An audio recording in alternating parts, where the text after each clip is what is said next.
मेरे देव है भरता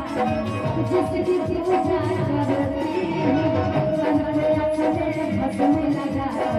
सजती हूँ मैं संवरती हूँ सागर रवानी हूँ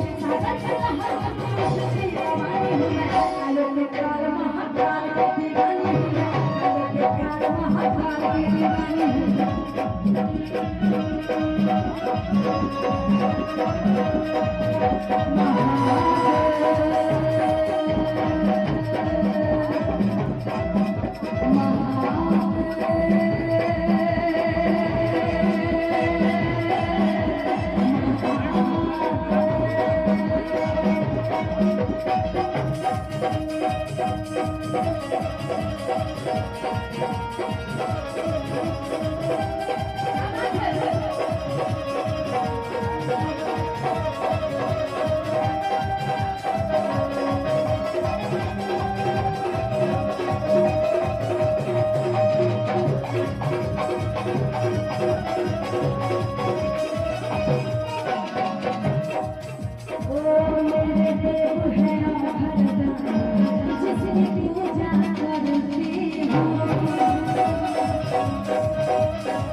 सजती हूँ